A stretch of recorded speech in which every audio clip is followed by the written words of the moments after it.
భారతదేశానికి చైనాకి మధ్య ఎప్పటి నుంచో గొడవలు ఉన్నాయి. 1962లో సైనో ఇండియన్ వార్ కూడా జరిగింది. ఆ తర్వాత మనకి ఎల్ఏసి అనే ఒక ఎట్లాగైతే పాకిస్తాన్కి మనకి మధ్య ఎల్ఓసి లైన్ ఆఫ్ కంట్రోల్ ఉందో, చైనాకి మనకు మధ్య కూడా లైన్ ఆఫ్ యాక్చువల్ కంట్రోల్, దీన్ని ఎల్ఏసి అంటారు. ఇది దాదాపు 3488 కిలోమీటర్ల దూరం ఇది ఉంటుంది. ఇక్కడ మనకి బేసిక్గా హిమాచల్ ప్రదేశ్ కానీ, అరుణాచల్ ప్రదేశ్ కానీ, లడఖ్, ఉత్తరాఖండ్, ఇటువైపు మనకి సిక్కిము, ఇవన్నీ మన వైపు ఉంటే, అటువైపు ఏమో టిబెట్, జింజియాంగ్ ఈ ప్రాంతాలు అటువైపు ఉంటాయన్నమాట.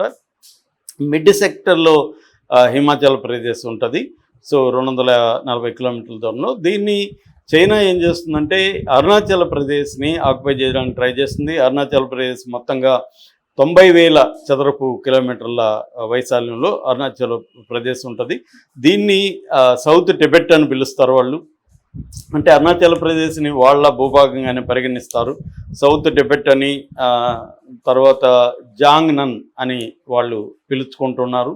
సో వాళ్ళదని వాళ్ళు క్లెయిమ్ చేసుకుంటున్నారు. ఎందుకంటే అక్కడ వాళ్ళకి టిబెటన్ అటానమస్ రీజన్ అంటారు. ఆ టిబెటన్ అటానమస్ రీజన్లో ఇది ఉంది. అట్లాగే దాదాపు 1126 కిలోమీటర్ల బార్డర్లో మనకి అరుణాచల్ ప్రదేశ్కి చైనాకు మధ్య ఉంటుంది. అట్లాగే లడఖ్ కూడా చైనా దాదాపు 1597 అంటే 1597 కిలోమీటర్ల బార్డరు లడఖ్కి మనకి మనకి ఉంటుంది. ఇక్కడ అక్సైచిన్ అనే ప్రాంతం ఉంది. అక్సైచిన్ ప్రాంతాన్ని దాదాపు 38,000 చదరపు కిలోమీటర్ల అక్సైచిన్ అనే ఒక టౌన్ని చైనా వాళ్ళు స్వాధీనం చేసుకోవాలనుకుంటారు. దీనికి ఎకనామిక్ రీజన్స్ కూడా ఉన్నాయి. ఎందుకంటే అరుణాచల్ ప్రదేశ్ కానీ, లడఖ్ కానీ వెరీ కీ ఏరియాలో ఉంది. మనకి ఏంటంటే ఒకవైపు టిబెట్, ఇంకొక వైపు భూటాను, మరోవైపు నార్త్ ఈస్ట్ ఇండియా, ఈ ప్రాంతాలు ఉండడం. రెండోది ఏంటంటే అక్కడ వాళ్ళు ఇన్ఫ్రాస్ట్రక్చర్ ప్రాజెక్ట్స్ చేస్తున్నారు చైనా వాళ్ళు. ముఖ్యంగా హైవేస్ వేయడం, తర్వాత జియోకామ్ విలేజెస్ అంటారు. అట్లాగే ఇన్ఫ్రా డెవలప్ సిపెక్ అంటాం. సిపెక్ అంటే చైనా పాకిస్తాన్ ఎకనామిక్ కారిడార్. దాంట్లో భాగంగా వాళ్ళు అక్కడ కొన్ని నిర్మిస్తున్నారు. అట్లా కూడా మనం కూడా India Sela tunnel and vibrant villages ఇలాంటి కాన్సెప్ట్లో మనం కూడా చేస్తున్నాం. సో ఈ డెవలప్మెంట్ ప్రాజెక్టుల వల్ల కూడా ఒక ఘర్షణలు అయితే నెలకొంటూ ఉన్నాయి.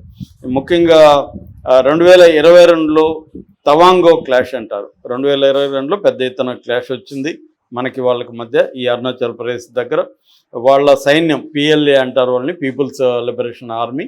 So China people's liberation army 400 మందికి పైన అక్కడ నిలబెట్టారు.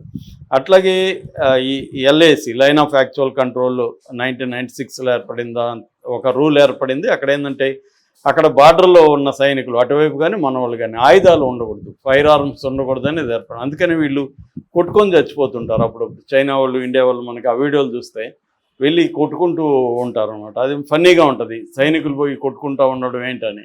దానికి కారణం ఏంటంటే మనకి వాళ్ళకి మధ్య ఉన్న ఒప్పందం ఆయుధాలు పట్టుకోకూడదని. అట్లా కూడా అప్పుడప్పుడు కొట్టుకొని చనిపోవడం అనేది జరిగింది. అయితే ఇది ఎప్పటి వరకు జరిగింది? 2024 వరకు. 2024 అక్టోబర్లో మనకి డీఎస్కలేషన్ ట్రీటీ మన మధ్య ఒక ఒప్పందం చేసుకున్నాం. అంటే ఎస్కలేట్ చేయకూడదు అని చెప్పి. సో అప్పటి నుంచి కొంత తగ్గింది. అయితే ఇప్పుడు మళ్ళీ పాకిస్తాన్ ఇండియా వార్ నేపథ్యంలో చైనా పాకిస్తాన్ వైపుకి అఫిషియల్గా నిలబడకపోయినా అన్అఫిషియల్గా మొత్తం వాళ్ళకి హెల్ప్ చేయడం కానీ, చైనా నుంచి పాకిస్తాన్ మొత్తం డిఫెన్స్ ఎక్విప్మెంట్లో దాదాపు 80% చైనా నుంచి ఉంటుంది. మనకేమో 60% పైన రష్యా నుంచి ఉంటే, వాళ్ళకి చైనా నుంచి ఫ్లైట్స్ అవన్నీ కూడా చైనా నుంచి వాళ్ళ defence, air defence system, IQ-9 అవన్నీ కూడా చైనా నుంచే వస్తాయన్నమాట. సో అందుకని పైగా చైనా